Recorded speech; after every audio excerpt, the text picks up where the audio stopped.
Стреляют, товарищ командир, стреляют! Двое его преследуют. Подлетает 70 градусов на юг. Еще один. Их уже 4, которые его преследуют. Их уже 5, товарищ командир, 5. Двое справа. Среди вышел из здания. Справа. 5, товарищ командир, 5. Стреляют, товарищ командир, стреляют! Мы его поймали! Их уже 5, товарищ командир, 5. Вышел из здания. Стреляют, товарищ командир, стреляют! Это трудная поймали. Он его преследует. Оставайся на нем. Держи его. Господи, мне это что не нравится. Улетаем отсюда. Бедняга пропал. Lo que podemos ver fue cómo algunas personas afectadas por la radiación estaban atacando a un soldado ruso. Este video fue grabado en su nacido de Chernobyl. Grabado por un dron, el gobierno escondió el video y fue desmentido. Lo que estamos viendo son peces afectados por la radiación. En efecto, han cambiado mucho por la explosión en Chernobyl. Y si eres mordido por una de estas criaturas, puedes estar infectado por la radiación. Hasta puede llegar a morir. No debes que contagiar la radiación. Para nada es que acercarte al agua. Si pasa eso, te vas a encontrar en encierro total. No ves que contagiar a personas con la radiación que tomaste tú.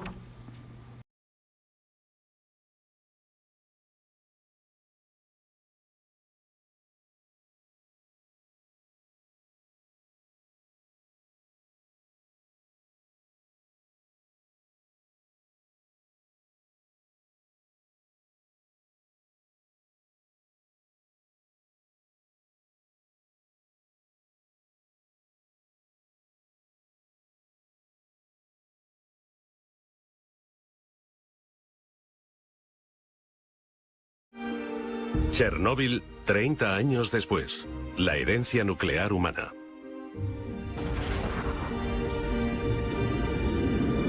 ...1945... Las primeras bombas atómicas de la historia cayeron sobre Nagasaki e Hiroshima. Para horror del mundo, más de 170.000 personas murieron como consecuencia del ataque.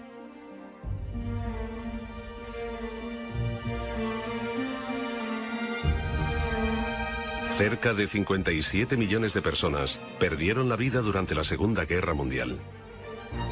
La bomba atómica la finalizó de la noche a la mañana. Pero la caja de Pandora se había abierto liberando una atrayente cantidad de energía sin precedentes. Tanta energía que significó la muerte para los objetivos y una gran riqueza para aquellos capaces de utilizarla. Esta central cuenta con un lugar seguro en la historia de Estados Unidos. Es la primera central nuclear a nivel mundial, con propósitos exclusivamente pacíficos. En 1954, Rusia construyó la primera central nuclear civil. Luego el turno fue de Estados Unidos. Voté en contra de la energía atómica porque pensaba que era obra del demonio. Ahora sé que me equivocaba. Dios hizo el átomo. Los seres humanos tardaron unos 20 años en construir las primeras 100 centrales nucleares. Desde las dos crisis del petróleo a mediados de los 70, este número se ha incrementado exponencialmente. A mediados de los 80, 360 centrales nucleares estaban activas en todo el mundo.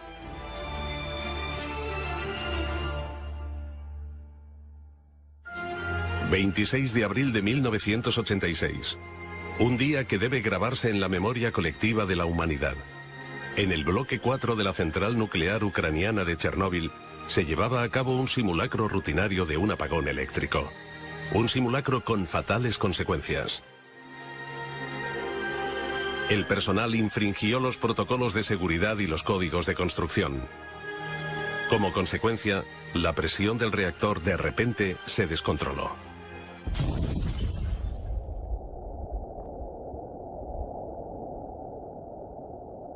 La explosión fue violenta y mandó partículas radioactivas a la atmósfera durante 10 días. Fue la catástrofe nuclear más grande de la historia de la humanidad.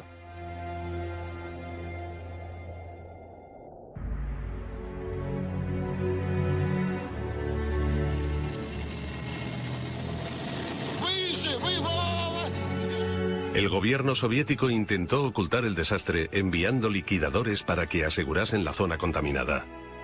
Solo podía describirse como una misión suicida.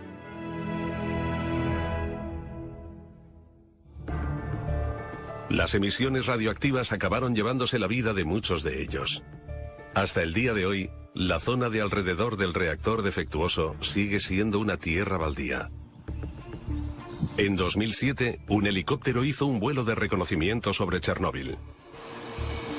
Los primeros días después del desastre, desde el 26 de abril de 1986, la tarea más importante era prevenir lo antes posible la propagación de partículas radioactivas. La cubierta de protección que se construyó apresuradamente comenzaba a agrietarse. Cuando el helicóptero alcanzó el reactor, los instrumentos de medida de los científicos comenzaron a fallar. Había radioactividad en el aire. Se creía que había 180 toneladas de combustible nuclear radioactivo en el reactor. Enseguida quedó claro que la supuesta cubierta protectora corría peligro. Chernóbil sigue irradiando. A pesar de los accidentes de Chernóbil y Fukushima, las centrales nucleares siguen construyéndose en todo el mundo en gran número. Actualmente, más de 30 países tienen unos 400 reactores nucleares. En 2011, Alemania anunció la suspensión de sus centrales nucleares a pesar de mantener algunos de los niveles de seguridad más altos del mundo. Desmantelar centrales nucleares es un esfuerzo descomunal.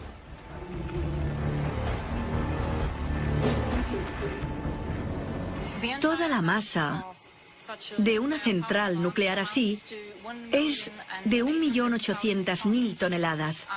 Y afortunadamente, solo el 35% de esta masa está contaminada o es sospechosa de estar contaminada.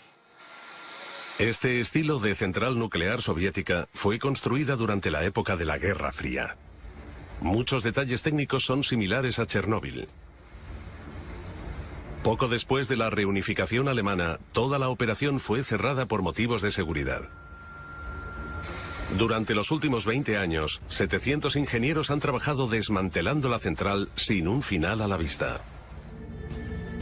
Chernóbil, Ucrania. 3 décadas después del incidente nuclear más grave de la historia.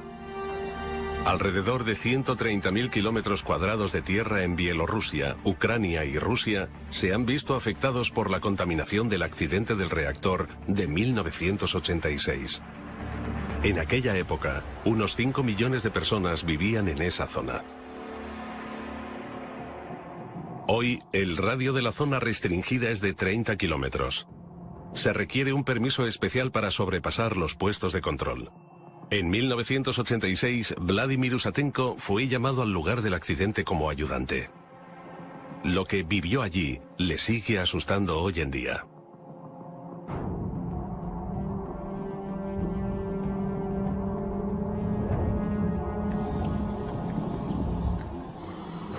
Cuando llegué, la situación daba miedo.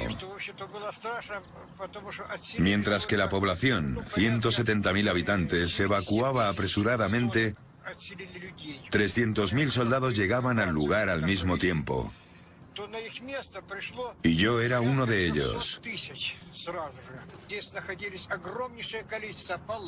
Había tiendas por todas partes y se veía toda clase de personal militar. Tenía la impresión de que mis compañeros intentaban ocultar su miedo, expresando una euforia exagerada por el trabajo. Pero tuvimos que procesar cosas increíbles que vivimos mientras estuvimos allí. Pero el fatal daño no podía ignorarse. De noche era diferente. Daba mucho miedo porque cuando me despertaba oía constantemente toses intensas en la tienda. Nos picaba la garganta al habérsenos quemado las cuerdas vocales durante el día. En aquellos momentos me sentía tremendamente solo. Los liquidadores descontaminaban la zona del desastre arriesgando sus vidas. Durante los siguientes 6 meses se construyó una cubierta alrededor del reactor. La construcción de la primera cubierta protectora fue realizada bajo condiciones extremas y había que hacerla desde tan lejos como fuese posible. En consecuencia, no había forma de verificar la estabilidad y la fiabilidad de las partes individuales porque no había contacto directo con la zona de construcción.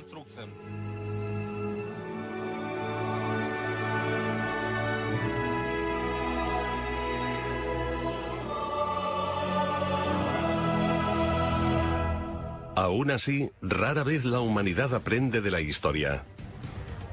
Alrededor de 400 centrales nucleares están en funcionamiento hoy en día. Cada una tiene la capacidad de destruir las vidas de millones de personas. Lubmin, Alemania, en el mar Báltico. La antigua central nuclear dejó de funcionar en 1990 debido a medidas de seguridad deficientes. Desde entonces dejó de trabajar. Pero la descontaminación del reactor radioactivo es extremadamente difícil. La suspensión de las centrales nucleares tiene 3 fases. Primero, se quita el combustible nuclear altamente radioactivo del reactor.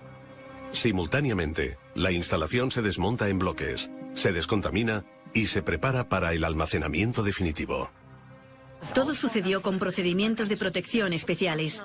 La gente se mantenía a 200 metros de distancia en una zona de control. Desde ahí controlaban las cámaras, movían las herramientas y también a distancia empaquetaban los materiales. Los combustibles nucleares altamente radioactivos ya se eliminaron de los bloques del reactor a mediados de los 90. Altos niveles de exposición a radiación son probables cuando el combustible nuclear ha estado en un reactor. El 99% de la radioactividad en una central nuclear la contiene el combustible nuclear. Contiene plutonio, altamente cancerígeno. La gente que participó en la limpieza de Chernóbil, los liquidadores, volvieron a poner el combustible nuclear en el reactor. No sé cuántos siguen vivos. Yo diría que ninguno.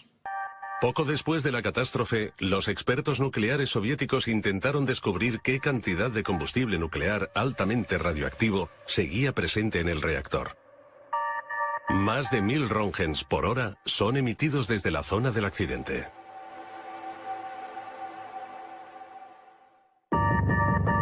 Se inició una expedición para calcular cuánto combustible quedaba en el reactor. Un cámara profesional, Sergei Koselev, amigo del liquidador Usatenko, se unió a esta misión con su cámara. Los niveles de exposición eran muy altos, no teníamos ningún dispositivo para medir la radiación. No te habría servido de mucho, el equipo de entonces no era muy bueno. A nadie se le ocurrió llevar uno. La primera expedición al núcleo del reactor del desastre sigue viva en la memoria de Koselev. Me pareció que llegaba a otro planeta. Todo era como lo que se ve en las películas de guerras nucleares. Todo eran escombros. Era obvio que el combustible nuclear se había derretido en la instalación y luego se había derramado por debajo del reactor, donde se había vuelto a congelar. Llamábamos a esos trozos de combustible nuclear congelado patas de elefante, porque era lo que parecían.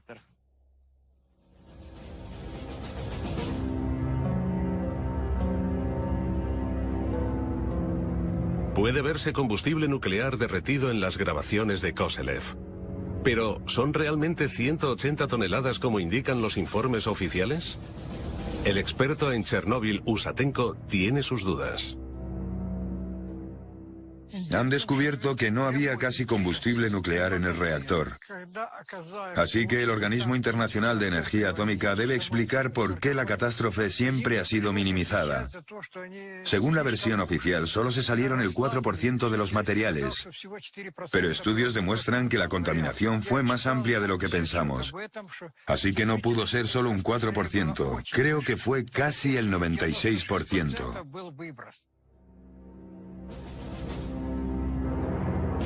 Una cosa es cierta. La vieja cubierta del reactor se enfrenta a un gran riesgo de derrumbarse. Un sarcófago nuevo prevendrá la liberación de materiales altamente radioactivos. El trabajo comenzó en 2012. El coste de la construcción móvil más grande del mundo supera los 2.000 millones de euros. El proyecto fue financiado conjuntamente por Estados Unidos y la Unión Europea. Para llevar a cabo este proyecto, primero tuvimos que quitar 125.000 metros cúbicos de residuos nucleares. Escombros altamente contaminados de la explosión seguían en el suelo. Los altos niveles de radiación pusieron en peligro a los trabajadores e hicieron de este lugar de construcción el más peligroso del mundo. 5 instrumentos de medición de radiación. Miden los niveles de contaminación del lugar de construcción, 24 horas al día. Intentamos evitar que los trabajadores se expongan a niveles adicionales de radiación. Los cimientos, de 90.000 metros cuadrados, han sido un reto particular para los ingenieros, suponiendo casi un cuarto de los costes. Y el reloj no para. La vieja cubierta se está desintegrando más rápido de lo esperado. El viento y la lluvia lo derriban desde el exterior, mientras que el material radioactivo del núcleo está haciendo la construcción más quebradiza. La estabilidad de la vieja cubierta está en peligro debido a los procesos de disolución. Cae lluvia y nieve, y como resultado la cubierta ya no puede cumplir con su función protectora de forma fiable. Una vez más, las personas arriesgan sus vidas para intentar controlar el reactor de Chernóbil.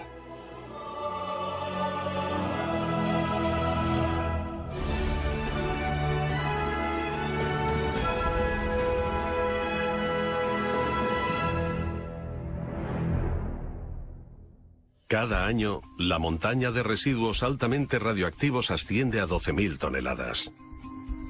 Pero, ¿qué se puede hacer con los residuos radioactivos? El problema de encontrar un almacenamiento definitivo para el material aún no se ha resuelto. La antigua mina de sal en el corazón de Alemania servía como un lugar seguro. Pero 40 años después del último depósito, se ha convertido en un lugar de amenaza nuclear de proporciones increíbles. La mina corre el riesgo de derrumbarse. La roca está presionando la mina sobre el techo y las paredes, así que algunos de los primeros contenedores están comenzando a romperse. Por eso sabemos que es posible que los contenedores estén gravemente dañados. Los pozos y túneles han hecho que la roca sea frágil. Cada vez más agua se filtra en las viejas zonas de almacenamiento. Mientras, los materiales radioactivos escapan y contaminan el agua. El hundimiento total de la mina es solo cuestión de tiempo.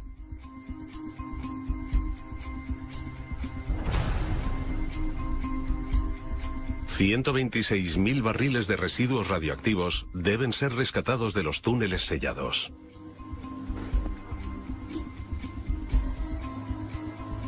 Las perforaciones tienen dos funciones importantes. Nos permiten analizar la atmósfera de la mina.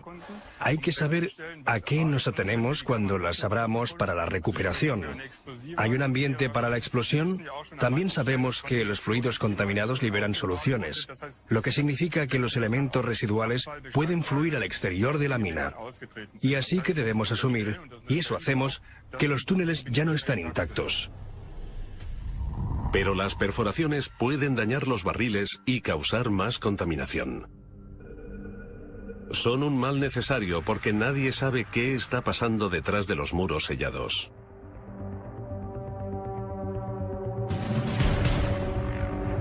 Una imagen ayudaría a entender la extensión de los daños. Antes de que comience la recuperación, se mandan cámaras especiales por las nuevas perforaciones. Las grabaciones son para documentar adecuadamente el estado de la roca alrededor de las cavidades. Además, podemos obtener lecturas del radar que describen las propiedades mecánicas de la roca con exactitud. Eso me da la seguridad de que la roca no se caerá por el pozo o que esta zona no se derrumbará. Se cree que hay 28 kilos de plutonio en los viejos pozos de la mina de sal. El estado de muchas de las zonas de almacenamiento es crítico.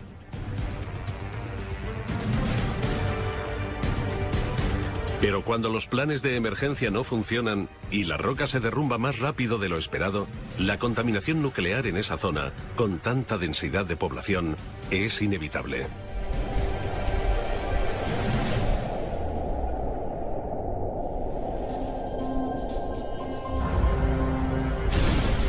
El desastre nuclear de Chernóbil ocurrió en 1986. El reactor afectado se arregló provisionalmente. Hoy, la radiación podría salir. Un segundo desastre en Chernóbil amenaza. Los ingenieros tratan de construir una cubierta nueva. La denominada sarcófago es la construcción móvil más grande del mundo y mantendrá la radioactividad dentro. La construcción del sarcófago no solo debe ser capaz de resistir el viento, sino la lluvia, el hielo, los tornados y los terremotos de nivel 6 en la escala de Richter. Los ingenieros pensaron en una construcción de acero única para asegurar la estabilidad necesaria. La estructura de la base pesa casi 29.000 toneladas. La radioactividad del lugar de construcción es aún 300 veces superior al nivel normal. El sarcófago se construye en 3 pasos. Los trabajadores no pueden trabajar por encima de los 30 metros porque la exposición a la radioactividad aumenta proporcionalmente con el incremento de altura. Intentamos compensarlo limitando los turnos.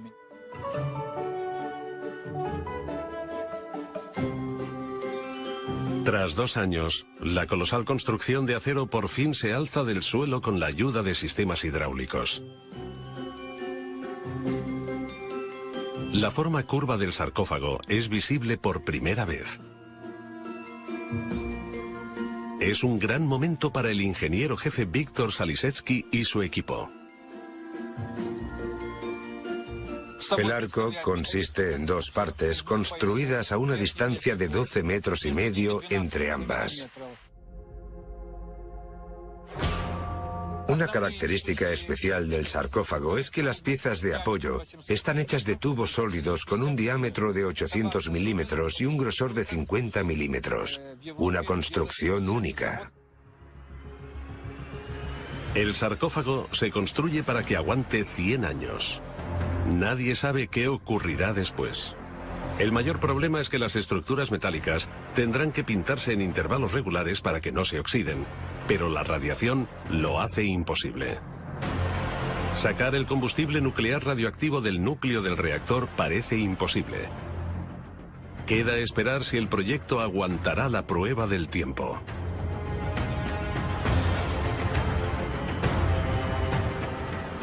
El nuevo sarcófago nos da la oportunidad de desarrollar nueva tecnología en los próximos 100 años y una estructura para un lugar de almacenamiento definitivo.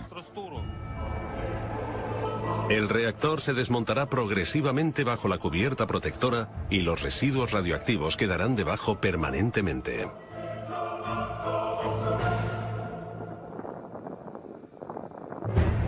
No hay forma de saber si el proyecto de 2.000 millones de euros tendrá éxito. El creciente riesgo de una catástrofe radioactiva significa que no hay tiempo que perder. La zona contaminada restringida de 4.300 kilómetros cuadrados lo deja muy claro.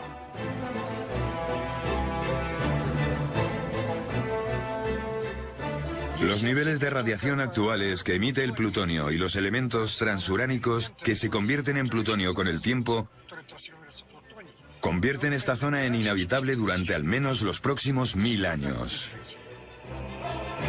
El reactor del desastre de Chernóbil está solo a 4 kilómetros de la ciudad de Pripyat. Hoy se está derrumbando. Alrededor de 50.000 personas vivían aquí en 1986. El liquidador Vladimir Usatenko va a encontrarse con uno de los antiguos habitantes. Alexander Sirota tenía 9 años cuando tuvo que abandonar la ciudad de un día para otro.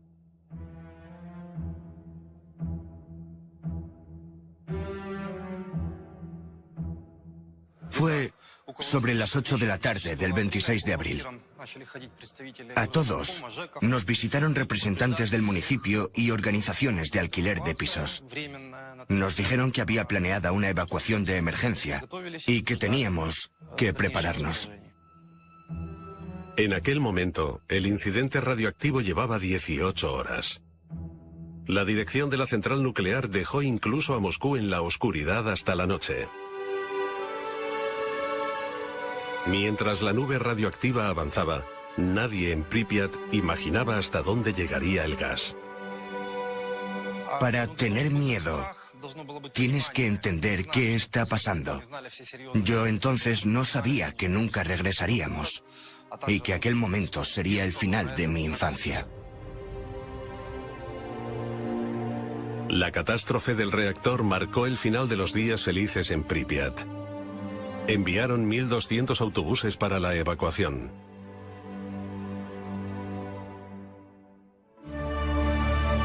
Los refugiados fueron enviados a albergues de emergencia, pero no eran bienvenidos en todas partes. La forma como nos trataron a los refugiados fue insufrible. Nos trataron como a marginados. Tenían miedo y nos rechazaban. A los habitantes no se les permitió volver a sus hogares. La evacuación temporal terminó en un adiós definitivo sin la esperanza de volver. Yo vivía aquí con mi madre. ¿Cuántos años tenías? Casi 10. Madre mía, casi 10. ¿Qué sentiste? Para nosotros era como un juego. No podíamos concebir irnos de la ciudad para siempre.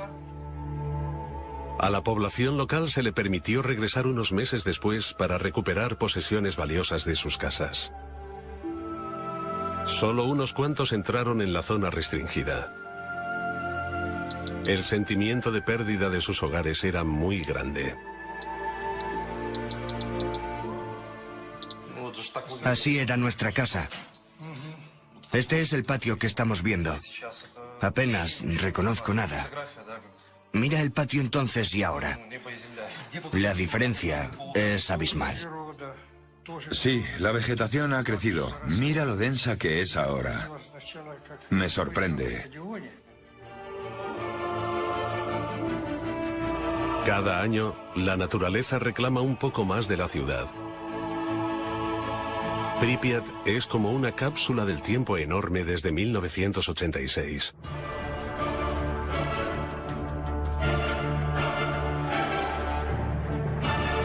Los niños no volverán a aprender en este colegio.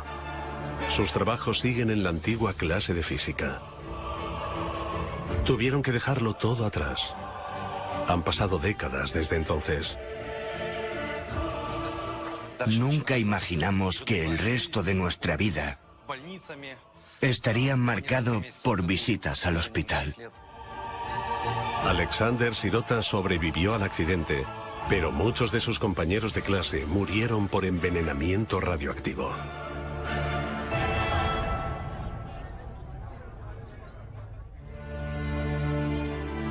Tan solo queda una tierra baldía desolada.